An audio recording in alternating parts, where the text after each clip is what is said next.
여름 어느 날 뜻밖의 서서평 선교사가 면회를 왔습니다.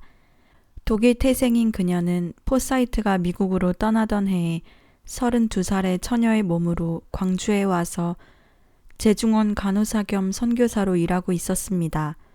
흥종이 서서평이라는 이름을 지어줄 정도로 두 사람은 동기간처럼 가깝게 지내는 사이였습니다. 흥종은 서서평을 보자 너무 반가웠습니다. 금주동맹 일은 잘 되는가? 그 무렵 서서평은 선교활동의 일환으로 금주금연운동과 축첩금지, 공창제도 폐지운동을 벌이느라 바빴습니다. 흥종은 무엇보다 나환자촌이 마음에 걸렸습니다. 그는 서서평에게 환자 하나하나 이름을 거명해가며 그동안의 병세를 물었습니다. 그때 서서평이 선물을 전해주었습니다.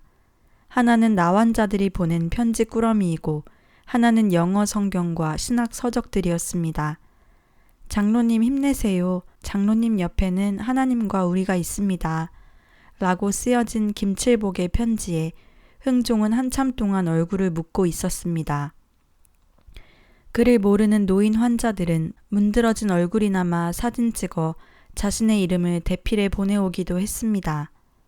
그는 얼굴만 보아도 이름을 다 알 수 있었습니다. 편지 중에는 자신의 일생을 바꾼 지팡이의 주인 김복실의 남편의 편지도 있었습니다. 그는 자신의 죽은 아내를 돌봐준 일과 딸을 데려다 길러준 일, 부녀를 만나게 해준 일에 대해 절절한 고마움을 나타내고 있었습니다. 서서평이 양녀로 삼은 그의 딸 보영은 간호원이 되어 봉선리 환자촌에서 봉사하며 살고 있다고 하였습니다. 윌슨은 하나님이 주신 시련은 쓰나 그 열매는 달다 라는 짧고도 감동적인 메모를 보냈습니다. 최흥종은 서서평이 다녀간 후로 매일 영어 성경과 신학 서적을 읽으면서 열심히 공부했습니다. 감옥에서 슬픈 소식도 들려왔습니다. 벨 선교사는 제암리 교회의 참상을 살펴보고 자동차를 몰고 오다가 사고로 아내를 잃게 되었고 크게 시리에 빠져 미국으로 돌아가 버렸다는 것이었습니다. 또한 김윤수 장로가 운명했다는 소식을 들었습니다. 벨 목사는 흥종을 거듭난 삶을 살아갈 수 있도록 인도해준 평생 잊을 수 없는 은인이었고 김윤수는 그에게 신앙의 길을 열어준 인생의 참된 선배요 큰 형님 같은 존재였습니다. 최흥종은 그날 아무것도 먹지 않고 엎드려 기도만 했습니다. 최흥종은 1920년 6월 14개월 동안의 옥고를 치르고 풀려났습니다. 그는 광주로 돌아와 봉선리 나환자촌부터 들렀습니다. 그가 들어서자 환자들이 손을 높이 올리며 만세를 불렀습니다. 가정에 돌아와서는 함께 예배를 드렸습니다. 그는 집안에서 처음으로 가슴 벅찬 행복감에 젖었습니다. 최흥종은 42살의 나이로 목사 임직을 받았습니다. 그리고 광주의 노라복 선교사는 최흥종 장로를 북문박 교회 위임 목사로 임직하여 줄 것을 청원하였습니다. 1904년 주님의 품 안에 들어온 지 8년 만에 장로가 되었고 9년 만에 목사직을 받은 것이었습니다. 목사가 된 최흥종은 너무나 감격하여 아무에게도 말하지 않고 양림동산에 올라갔습니다. 그는 눈물을 흘리며 하늘을 향해 눈을 감은 채 끝없는 감사의 기도를 올렸습니다. 주님, 이 몸을 버리시지 않고 끝까지 지켜주시고 이끌어주셔서 감사하고 감사합니다. 주님이 이 몸을 주님의 종으로 선택하신 뜻을 알고 있습니다. 이제부터 이 몸은 이웃을 위해 이 땅에 주님의 세상을 건설하기 위해 자신을 버리겠나이다. 이 모든 것이 주님의 뜻으로 이루어지기를 바라오며 주님의 종으로 살겠습니다. 최흥종은 아무리 바빠도 하루에 한 번씩은 나환자촌에 들렀습니다. 봉선리 나환자촌은 날이 갈수록 환자들이 넘쳤습니다. 그는 윌슨 선교사가 자리를 비울 때는 환자들의 절단 수술도 맡아서 할 정도로 간호 실력이 뛰어났습니다. 그가 담임하는 북문박 교회는 최흥종 목사가 부임하면서 신도가 늘어났습니다. 특히 젊은이들이 그의 설교를 듣기 위해 떼를 지어 왔습니다. 초가집을 개조하여 앉을 자리를 넓혀보았지만 몰려드는 사람들을 수용하기에는 턱없이 부족했습니다. 심지어 교회 처마 밑에까지 자리를 깔고 예배에 참석하는 사람이 있었습니다. 그동안 쓰러져가는 초가에 종만 달랑 걸려있는 집을 최 목사는 부지런히 손질하여 제법 쓸만하게 단장하였습니다. 그가 목사로 부임한 지 6개월 만인 7월 3일 마침내 북문박교에 헌당식을 하였습니다. 예배당을 새로 확장하고 사택까지 마련한 흥종은 새 어머니로부터 분가하여 9명의 가족이 목사관으로 이사를 했습니다. 이사가 끝나자 이번에는 북문박교회 내에 유치원과 부녀학교를 개설하기로 했습니다. 그러나 어린아이들을 제대로 키우고 가르치기 위해서는 어머니들부터 깨우쳐야 한다고 생각했기에 먼저 야학당을 열어 부녀학교를 만들었습니다. 학교에 갈 수 없는 가난한 집 딸들로부터 판사나 변호사 부인들까지 다양한 나이와 계층의 여성 학생들로 교실이 넘쳤습니다. 부녀학교가 번창하자 유치원을 개설하였습니다. 1920년대 들어 개화의 바람이 광주에도 불어왔습니다. 광주 본정은 일본인들이 상권을 형성하면서 차츰 번화하기 시작했습니다. 무엇보다 광주의 가장 큰 변화는 학교가 많이 늘어난 것과 기독교 신자의 급증이었습니다. 이 무렵 기독교인들은 교회의 사회복음운동의 필요성을 느끼고 광주 기독청년회 YMCA를 창설하였습니다. 이때 회장에 누구를 모실 것인지 의견을 나누었는데 최응종 목사를 회장으로 모셔야 한다는 의견이 압도적이었습니다. 청년들은 최 목사가 거리에서 나병 환자들을 만나면 직접 그 환자들을 등에 업고 재중원으로 가곤 하는 것을 여러 차례 보아왔고 이러한 삶을 존경하지 않는 자가 없었습니다. 그러나 최응종은 날마다 재중원에 나가 나병 환자들을 돌봐야 했으며 북문박 교회 확장에도 힘써야 하므로 회장직을 거절하였습니다. 대신 최응종은 강연회나 웅변대회 혹은 토론회를 통해 좌절하거나 낙심해 있는 젊은이들에게 용기를 불러일으켰습니다. 그는 북문박교회 당회장이리며 유치원, 부녀학교, 나환자촌 시설 문제, YMCA 일에도 전력 투구하였습니다. 또한 농촌에 수백 개의 야학을 세우고 농사법을 소개한 소책자를 출판하는 등 농촌 계몽운동에도 힘썼습니다. 1921년 늦봄 우원 기념각에서 블라디보스톡의 조선인 학생음악단 일행 13명이 와서 공연을 하였습니다. 최응종 목사는 오래전부터 블라디보스톡의 교민들에게 관심이 많았습니다. 공연이 끝나자 최응종은 숙소로 찾아가 단장을 만나 블라디보스톡에서 활동하고 있는 황일투쟁 상황에 대해 이것저것 물었습니다.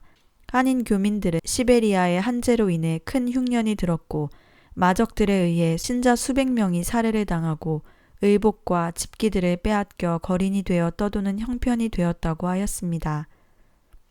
이에 나라를 잃고 집을 잃은 그들에게 희망을 심어줄 사람이 필요하다는 이야기를 듣게 되었습니다.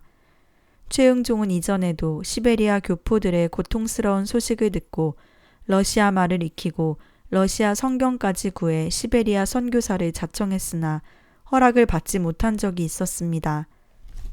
이때 총회 선교부는 시베리아 선교사를 파송하기로 결정하게 되었고 1921년 10월 14일 전남노회가 최응종 목사를 시베리아 선교사로 파송하기로 결정하였습니다.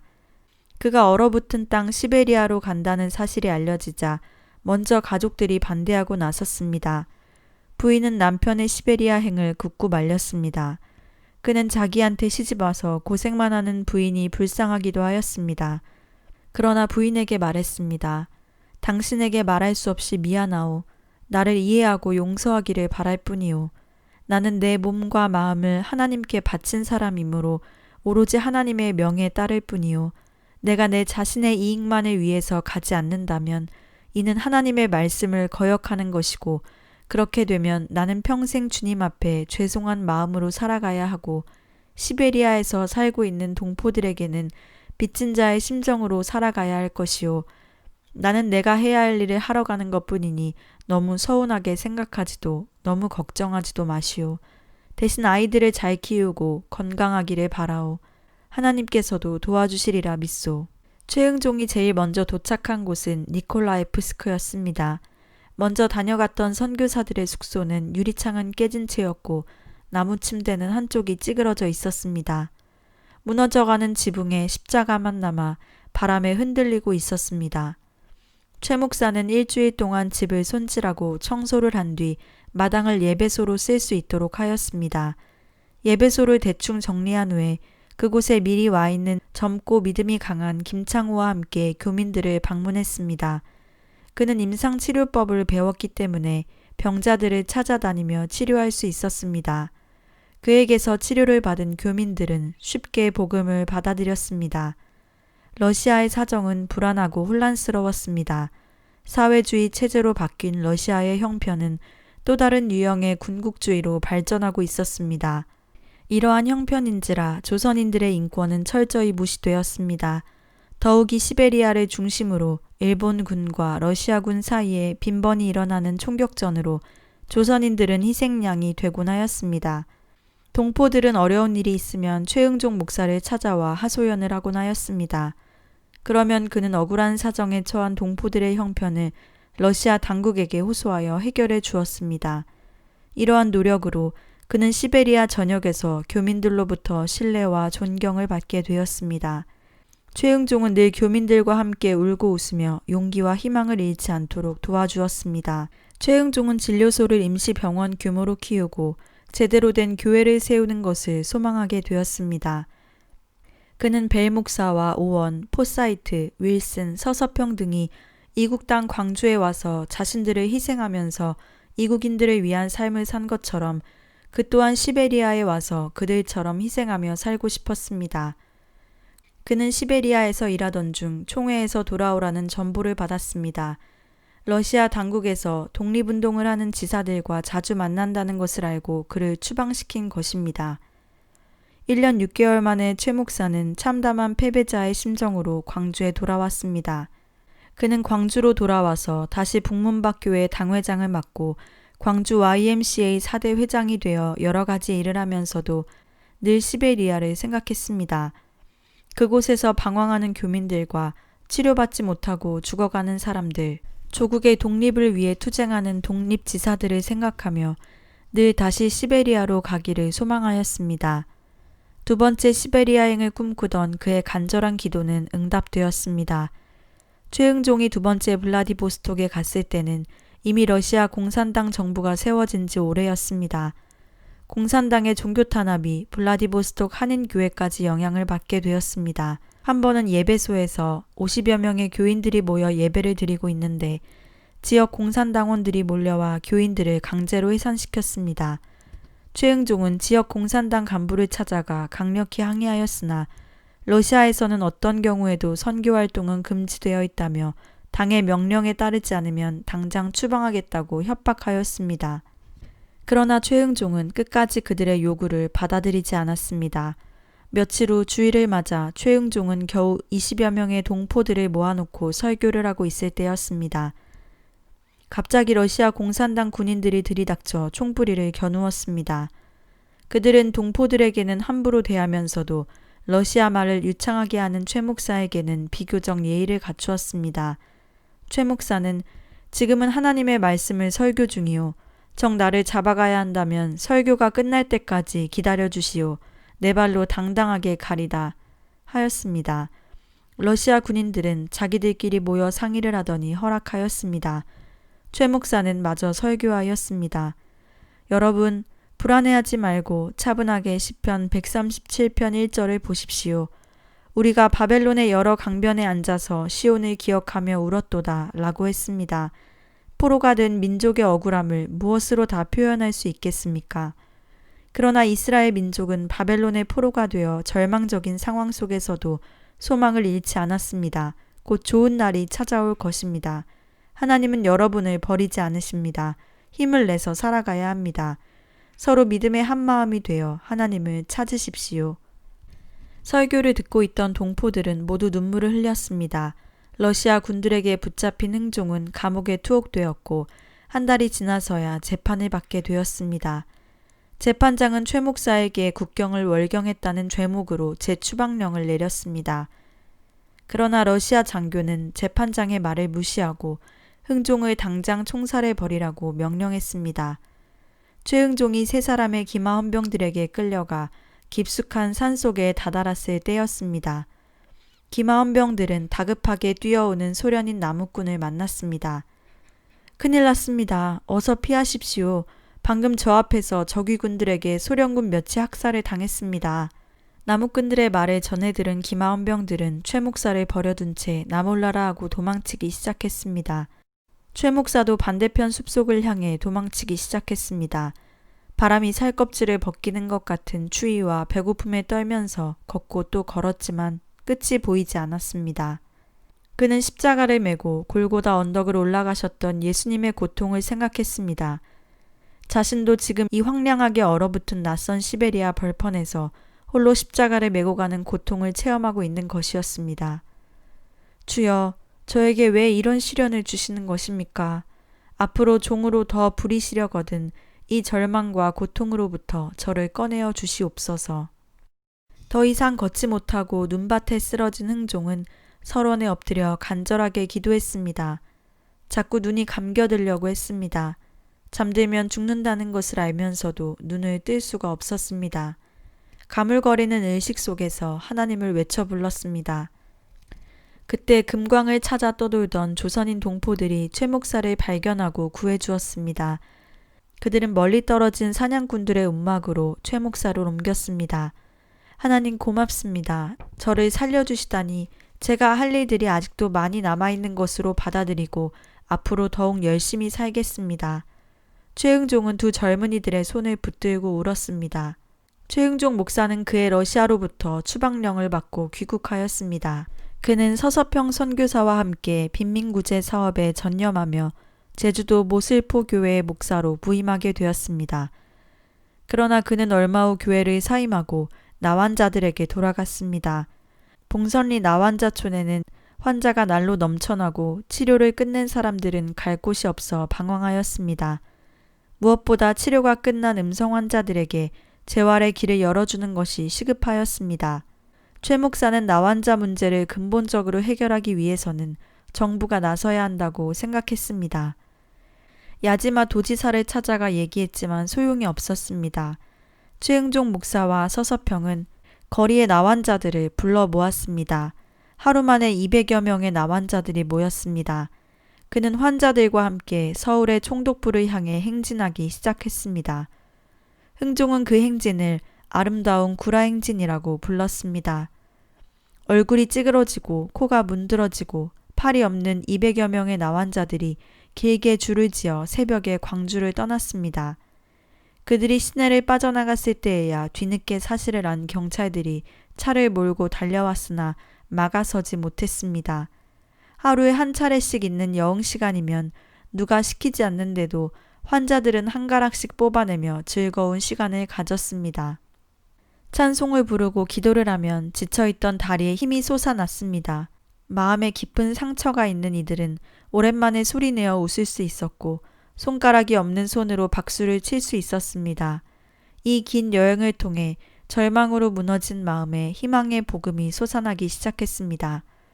때로는 식량이 바닥나 교회들을 찾아다니며 식량을 구해야 하는 어려움도 있었지만 마침내 520여 명의 환자가 열 하루 만에 총독부에 도착했습니다. 우리는 총독을 만나 면담하기 전에는 한 발짝도 물러서지 않을 것입니다. 최흥종은 우각기 총독에게 소록도에 있는 음성 환자들의 수용소를 확장해 줄 것을 요구하였습니다. 총독은 앞으로 소록도에 수용된 환자들의 생계를 정부에서 책임지겠다고 약속하였습니다. 총독은 환자들이 무사히 소록도로 돌아갈 수 있도록 열차까지 내주었습니다. 총독부 정문 앞에서 연주하고 있던 500여 명의 나환자들은 흥종이 면담 결과를 알리자 만세를 불렀습니다. 이렇게 하여 1939년 11월에 소록도 나환자 갱생원이 개설되었습니다. 최흥종이 구라행진을 마치고 광주에 돌아와 보니 전남도에서 큰 장터 주변의 거린 천막촌을 모조리 철거해 버렸습니다. 천막촌이 철거되자 거렁뱅이 200여 명은 갈 곳이 없어 거리로 쏟아져 나와 노숙을 했습니다. 거리에는 온통 거린들이 질비했습니다. 그의 최흥종은 중앙교회 목사로 부임하여 우선 거리에 우글거리는 거린들을 위해 대책을 세우자고 신도들에게 호소했습니다. 여러분, 우리는 부자나 가난한 사람이나 모두 똑같이 태어났습니다. 하나님께서는 우리들을 저들과 똑같이 사랑하십니다. 저들도 우리와 같은 하나님의 자식들입니다. 그리스도는 우리를 위하여 자신을 주셨습니다. 그러므로 우리도 서로 사랑하는 것이 마땅합니다. 신도들은 최응종 목사의 말에 감동하여 거린들을 돕는 일에 나서기로 했습니다. 최응종은 역촌으로 통하는 경양 방죽에 거린촌을 만들어주기로 했습니다. 중앙교회 신도들이 중심이 되어 만든 임시 운막이 작은 마을을 이루었습니다. 최응종은 이 운막집 거린촌을 천사마을이라고 했습니다. 그곳에 수용된 거린들의 수는 수백 명에 달했습니다. 최응종 목사는 매일 점심때마다 중앙교회가 중심이 되어 경양 방죽에서 거린잔치를 열었습니다. 그때 광주에 몰려 유리 걸식하던 거린들은 거린잔치에 가서 하루 한 끼만 먹어도 굶어 죽지는 않겠다 고들 했습니다. 거린잔치에는 매일 헤아릴 수 없을 만큼 많은 거린들이 인근 지방에서까지 몰려들었습니다. 거린들이 많이 몰려들어오는 날은 여러 차례 가마솥밥을 지어내야 했습니다.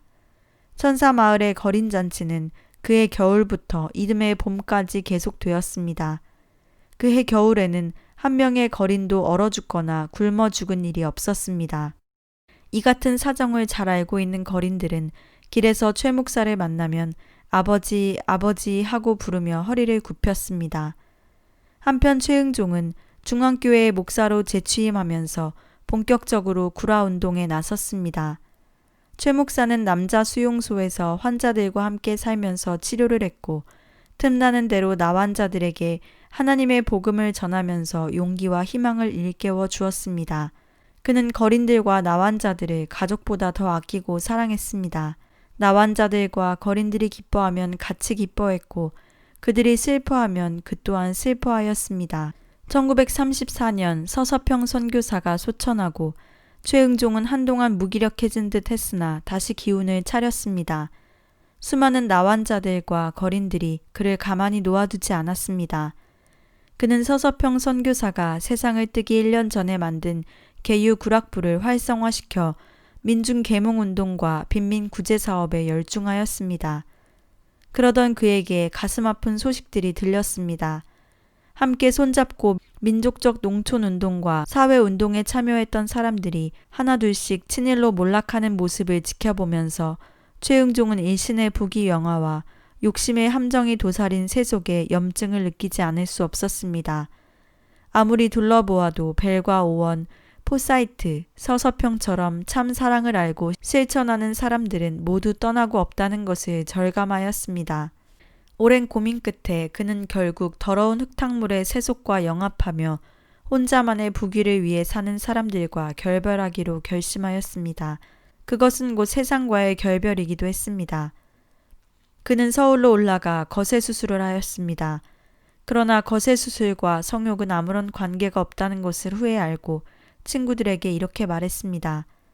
거세를 해도 성욕은 여전하다네. 이럴 줄 알았더라면 괜히 수술을 했어. 하나님 나라는 금욕을 한다고 해서 가는 것이 아니라 성령으로 거듭날 때 갈 수 있다는 것을 알았지. 하늘나라는 무릎으로 가는 거요. 최응종은 거세 수술을 한 뒤 호를 오방이라고 했습니다.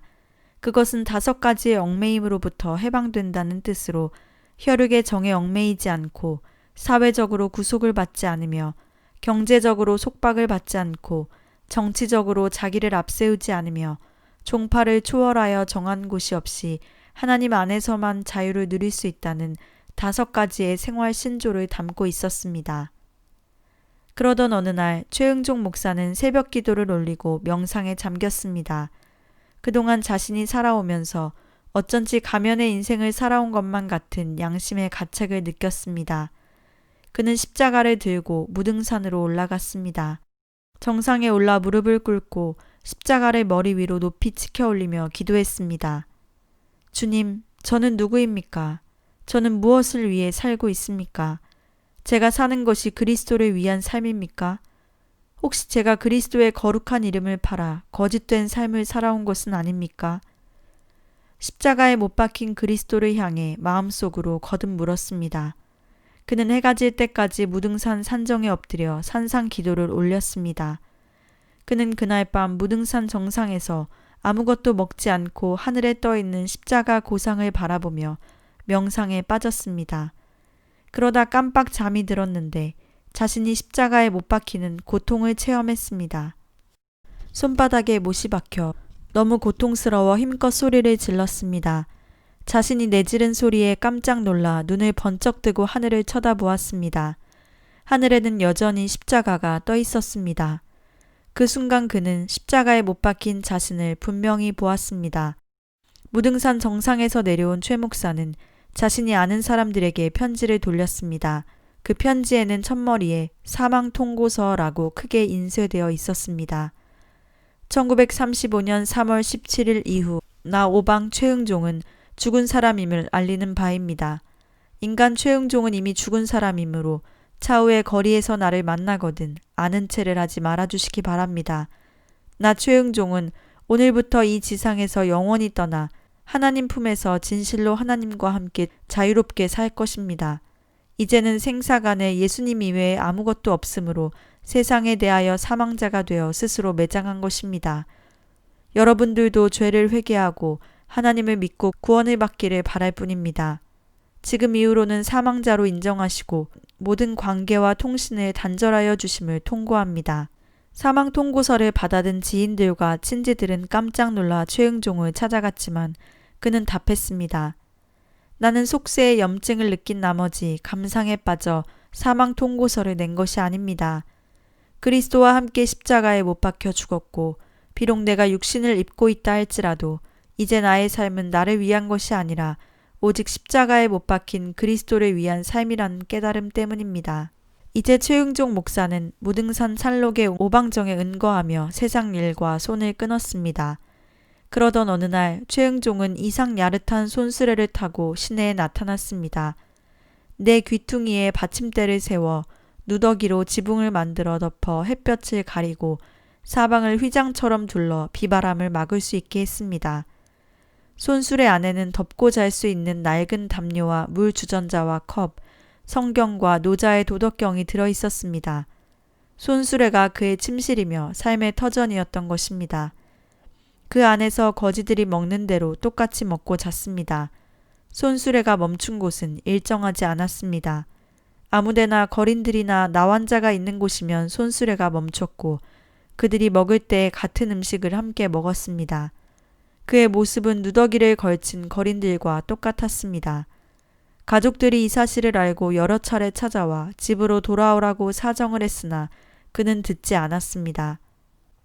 음식과 갈아입을 옷을 가져오면 모두 거지들에게 주었습니다. 나는 모든 것을 버렸다. 그리고 이미 죽은 사람이다. 나에게는 가족도 형제도 없다. 그리스도의 삶을 사는 사람이면 모두 내 가족이며 형제이다. 그러니 나를 남편이라고 부르지도 말고 아버지라고도 형님이라고도 부르지 말라. 내 눈에는 내 피를 빌어 세상에 나온 자식이나 병든 나환자나 굶주리는 거린들이나 모두 똑같아 보인다. 내게는 특별히 가까운 사람도 먼 사람도 높은 사람도 낮은 사람도 없이 다 같을 뿐이다. 이 같은 최 목사를 본 광주 사람들의 반응은 갖가지였습니다. 손수레를 탄 성자 오방, 거지들의 아버지, 나환자들의 아버지라고 부르기도 했지만 한편에서는 예수를 흉내내는 정신병자라고 손가락질하는 사람들도 있었습니다. 그러나 대부분의 사람들은 그의 사랑을 실천하는 헌신적이고 거짓없는 그리스도를 닮은 삶에 대해 존경하였습니다. 최응종의 이 같은 삶은 속세에 얽매임 없는 완전한 자유인의 몸짓이기도 하였지만 일제에 대한 불같은 저항이었으며 하나님을 배반하고 신사에 고개 숙이는 교회와 교인들에 대한 꾸짖음이기도 했습니다. 그의 손수레 위의 삶은 이스라엘 민족에게 하나님의 심판을 선언하고 그리 시냇가에서 하나님의 뜻이 이루어지기만을 기다리는 엘리야의 거처였으며 위신과 체면을 던져버리고 오로지 그리스도를 닮은 진실의 삶 그 자체였습니다. 그는 손수레를 타고 마음 내키는 대로 아무 것에도 구애받지 않고 버림받은 나환자들과 거린들을 찾아다니며 그들과 먹고 자며 함께 살다가도 호련히 무등산 속으로 모습을 감추어 버리기도 했습니다. 이 무렵 그는 복음은 곧 사랑의 실천이라는 것을 깨닫고 있었습니다. 그에게 있어 삶의 가장 중요한 요체는 사랑하는 것이었습니다. 최응종은 사랑에 대한 깨달음을 다음과 같이 나타냈습니다. 남의 인격을 사랑하는 애정이 곧 공경이요. 백발 노인에 대한 사랑이 곧 존경이요. 동년배에 대한 사랑이 곧 은혜요. 어린이에 대한 사랑이 곧 자애로움이요. 부모에 대한 사랑을 다른 사람에게 미치게 하는 것이 곧 효도요.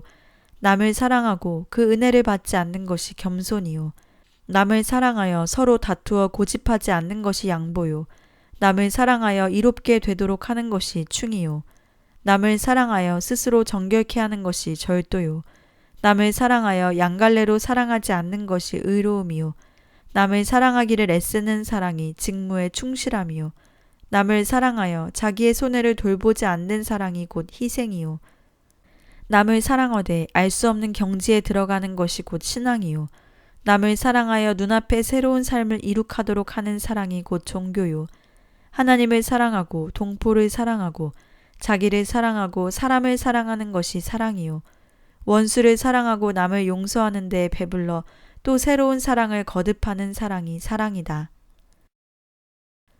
최응종은 의제 허백년과 함께 무등산에 있는 것을 좋아했습니다. 의제는 그림을 그렸고 최 목사는 성경을 읽었습니다.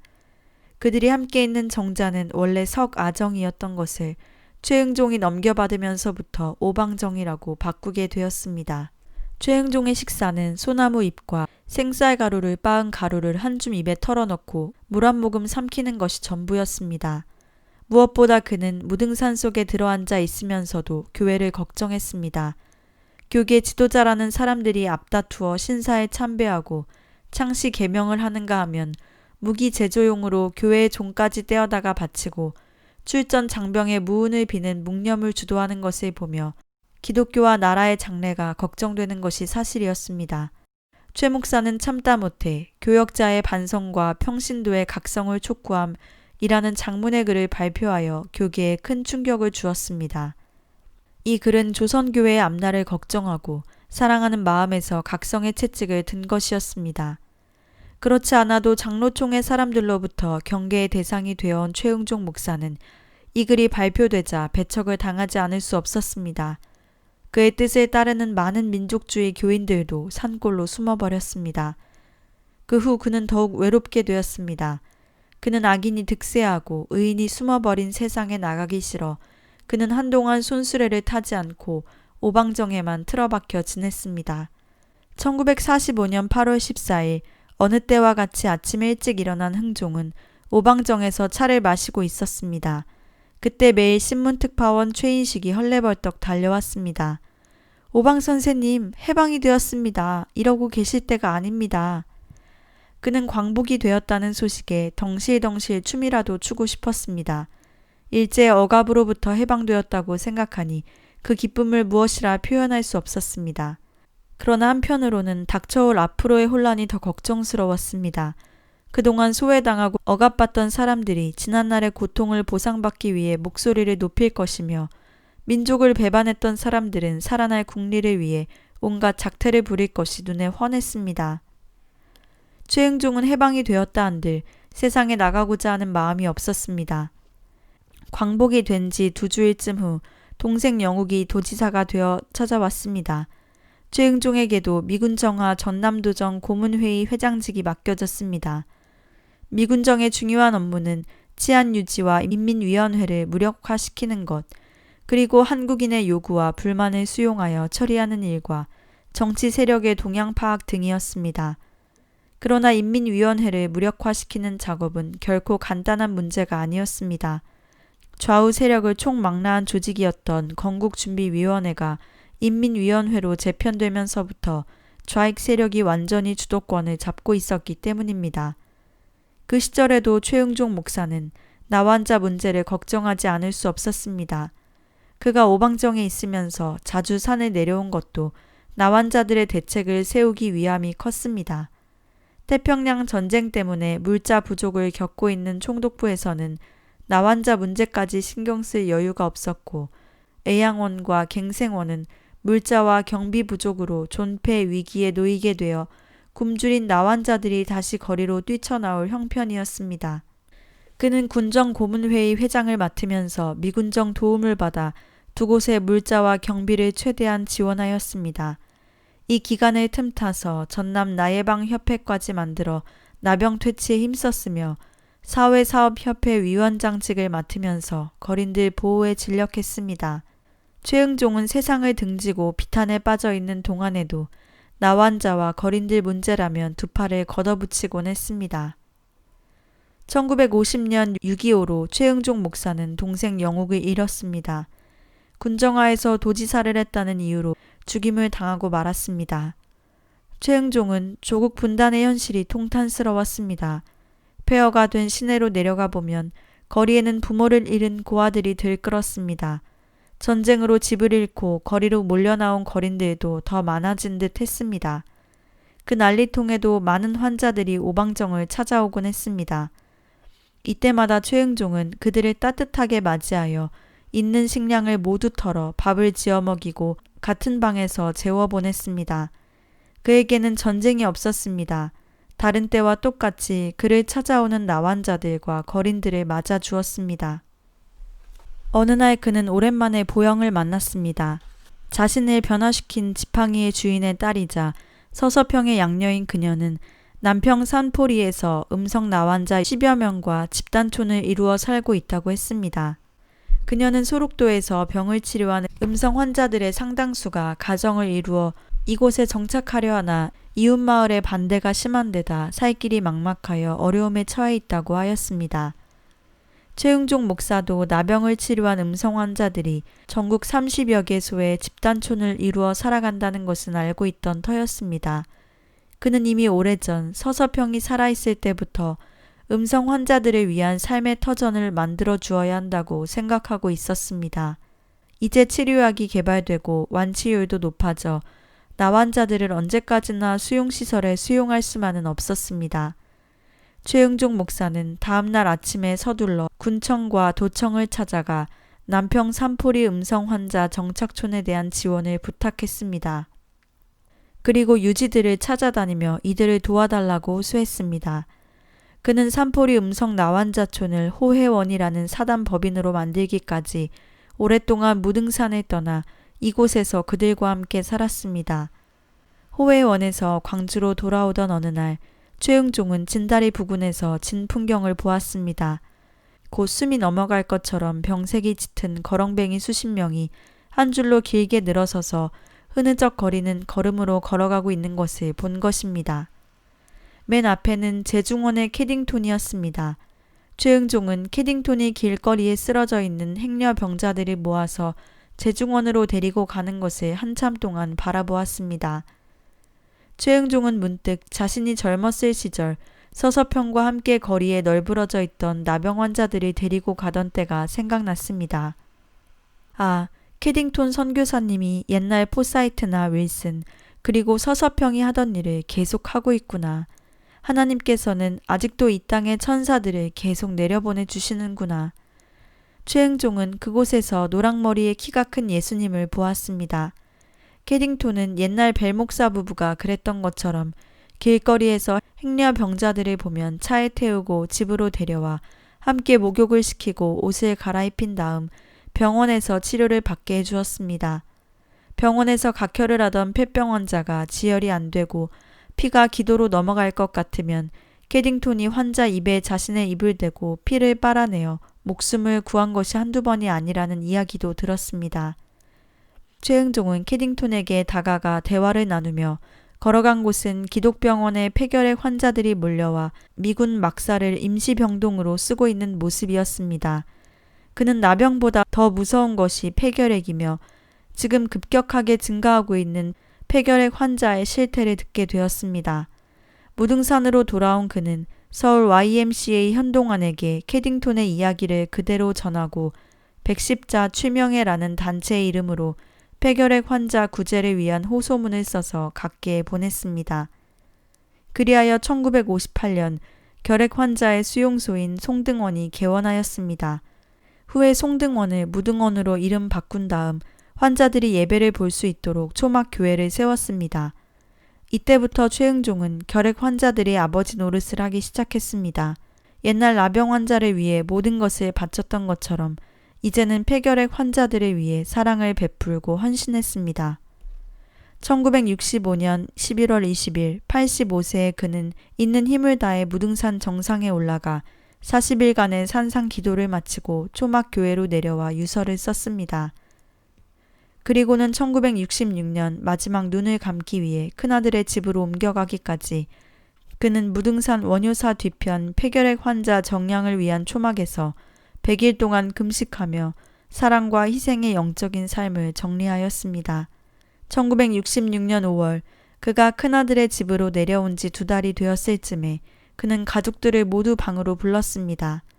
이제 내가 기쁜 마음으로 하나님께로 갈 시간이 되었으니 슬퍼하지 말아라.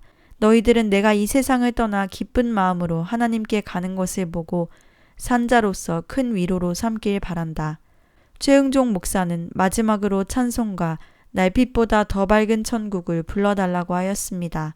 최응종 목사는 무등산 초막에서 금식을 시작한 지 100일째 되는 오후에 평화롭게 눈을 감았습니다.